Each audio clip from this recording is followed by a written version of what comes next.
Questo servizio è offerto da Coop Services, risorse umane e soluzioni per il territorio. Tiziano Valentinuzzi svolge attività di ricerca presso il Dipartimento di Astronomia dell'Università di Padova. Questa sera è a Noventa per un incontro sul tema l'origine dell'universo raccontata dalla luce.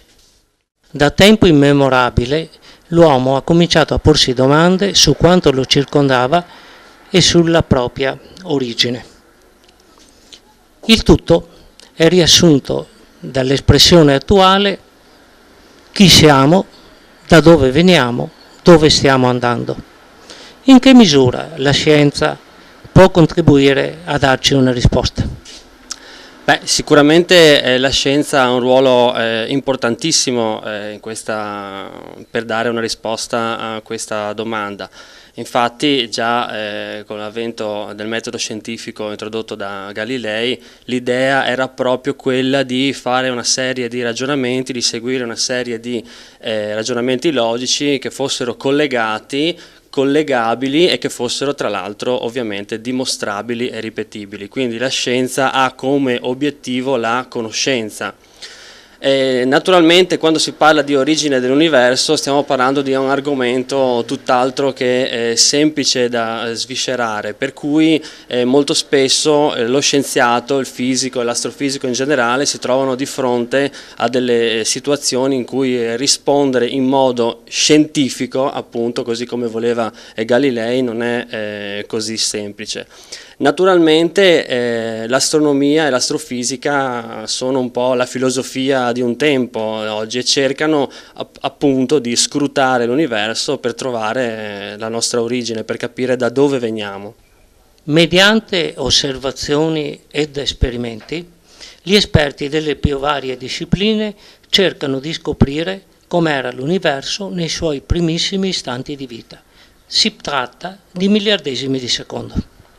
Sì, assolutamente, si tratta di miliardesimi di secondo e le dirò che quei miliardesimi di secondo sono fondamentali. Infatti già nei pochissimi, primissimi miliardesimi di secondo le 4 forze fondamentali della natura erano già in essere. La materia, sotto forma naturalmente di energia, perché la temperatura dell'universo era di miliardi di gradi in quel momento, la materia era già presente, e quel cocktail che già a 10 alla meno 42 secondi, che è appunto un miliardesimo di miliardesimo di miliardesimo di secondo, era già presente, se vogliamo quasi un atto di volontà. Ecco perché a volte a ragione i creazionisti dicono: ma come, in 10 alla meno 42 secondi erano già presenti le 4 forze della natura e la materia. Io spesso dico, se io prendo un bel bussolotto di materia e ci metto dentro le 4 forze così come erano presenti in quell'istante, l'universo poi appare da solo, è tutto automatico, è tutto scientifico se vogliamo, e quindi sembrerebbe quasi che l'universo fosse un atto di volontà. E naturalmente questa non è l'unica versione che viene accettata dai fisici, ovviamente. Conoscere qualcosa avvenuto 13 miliardi di anni fa, che importanza e che conseguenze può avere oggi? Beh, naturalmente conoscere cosa è avvenuto 13 miliardi di anni fa, visto che la vita dell'universo ad oggi è stimata essere poco più di 13 miliardi di anni, significa rispondere all'annosa domanda: da dove veniamo, chi siamo, da dove veniamo. Quindi ha un'importanza fondamentale anche al giorno d'oggi. È vero che oggi viviamo in un mondo dove lo stress, la corsa, la pressione di tutti i giorni è diventata insostenibile e ci ha fatto cambiare tanti modi di essere, modi di vivere, però nelle tante conferenze che faccio in giro anche per il mondo, diciamo, i tanti incontri che faccio tutti i giorni, le persone tutt'oggi si fanno questo tipo di domande, e se noi veramente potessimo capire esattamente cosa è successo 13 miliardi di anni fa al nostro universo, avremmo risposto a una delle domande che l'uomo si pone, diciamo, da sempre. La luce, come può raccontarci addirittura i primi 3 minuti di vita dell'universo? La luce ce lo può raccontare semplicemente per il fatto che l'universo è più vuoto che pieno in un certo senso, per cui la luce nel vuoto viaggia a 300.000 km al secondo e il suo viaggio, a meno che non sia interrotto da dense o spesse pareti di materia, cosa che non esiste nell'universo così come lo concepiamo oggi, la luce può fare miliardi di miliardi di miliardi di stramiliardi di chilometri senza essere assolutamente toccata. Cos'è che fanno i cosmologi oggi? I cosmologi oggi vanno a vedere sempre più lontano, sempre più lontano. Perché sempre più lontano? Perché andare lontano significa anche andare indietro nel tempo. In che modo? Visto che la velocità della luce è costante, se io vado a vedere una galassia a 10 miliardi di anni luce di distanza, significa che stiamo vedendo la luce di quella galassia com'era 10 miliardi di anni fa.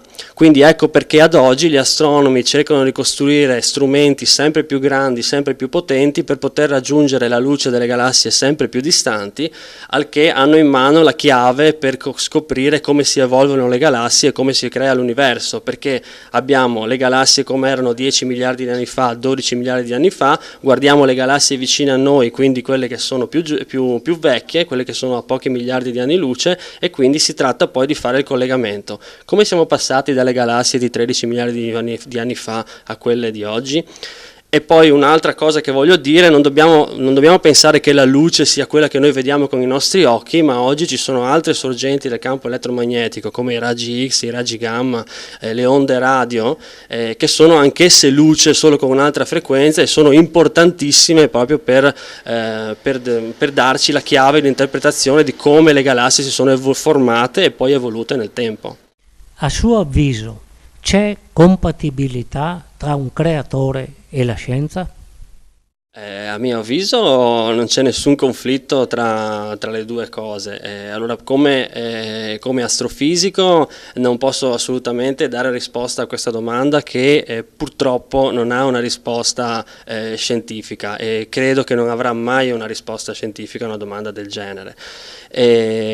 Come credente, per quanto mi riguarda, per me pensare che l'universo sia stato creato e fare l'astronomo non c'è nessun conflitto nelle due cose, assolutamente. Scienza, filosofia, religione e storia hanno sempre cercato e stanno ancora cercando di dare una risposta ad un'unica fondamentale domanda: qual è il senso della vita e la sua origine? Non è una domanda da poco e purtroppo mi vedo costretto a togliere il cappello di astrofisico e indossare quello del semplice ricercatore spirituale Tiziano Valentinuzzi. Per quanto mi riguarda, il senso della vita è quello dell'amore. Alla fine noi siamo esseri che amano e che hanno bisogno di essere amati.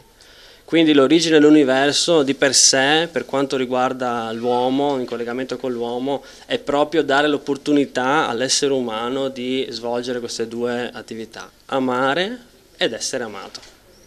Una cosa è comunque certa, e cioè che ciascuno di noi deve completare il percorso con una propria e personale ricerca.